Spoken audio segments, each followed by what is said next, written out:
Good afternoon sir. நாங்கள் சண்முகா polytechnic காலேஜ்லேருந்து பேசுகிறோம். நாங்கள் வந்து RC522 RFID போர்டை வச்சு டோர் லாக்கிங் சிஸ்டம் ரெடி பண்ணியிருக்கோம் சார். இது வந்து நாங்கள் உங்களுக்கு கொடுத்த கார்டு வந்து இந்த கார்டு சார். இதில் ஒரு சிப் இருக்கும் சார். இதை வச்சு நாங்கள் ப்ரோக்ராம் ரெடி பண்ணாங்க சார். இது ஓப்பன் ஆகும். நாங்கள் எங்கள் காலேஜ்லேயும் ஒரு கார்டு கொடுத்து வந்தாங்க சார். எங்கள் காலேஜில் இந்த கார்டு கொடுத்து வந்தாங்க சார். காலேஜோட ஐடி கார்டு. எங்கள் காலேஜோட ஐடி கார்டில் வந்து ஒரு சின்ன சிப் இருக்குமோ எங்களுக்கு ஒரு யோசனை இருந்துச்சு சார். அதை வச்சு நாங்கள் ட்ரை பண்ணியிருந்தோம். அது ஓப்பன் ஆகுமான்னு கொஞ்சம் ட்ரை பண்ணோம் சார். அதனால் இதில் இருந்து இதை நாங்கள் ப்ரோக்ராம் பண்ணியிருந்தோம் சார். அதனால் இது பண்ணனால இதுக்கு சக்ஸஸ் பண்ணிட்டோம் சார். நாங்கள் இதை நாங்கள் இப்போ ஓப்பன் பண்ணி காட்டுறோம் சார். ஒரு 3 minutes கழிச்சு அதுவே க்ளோஸ் ஆகிடும் சார். இது எங்கள் 4 பேர் கார்டை வச்சு ரெடி பண்ண மட்டும்தான் சார் ஓப்பன் ஆகும்.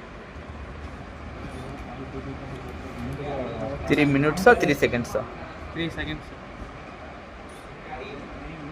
ஓகே. அந்த அன்ஆத்தரைஸ்டு கார்டு காட்டு. நான் அது அன்னோன் கார்டு இதில் வச்சா அன்னோன் கார்டு ப்ரோக்ராமில். ஸோ அன்னோன் கார்டுன்னு உனக்கு பீஸில் காட்டுமா? Yes sir. இந்த கார்டு. ஸோ உங்கள் கார்டோட என்ட்ரிஸ் ஃபுல்லாக ஜஸ்ட் இந்த மாதிரி வந்துடும். ஓகே சரி. இதை அடுத்த லெவலுக்கு எப்படி கொண்டு போக போகிறீங்க?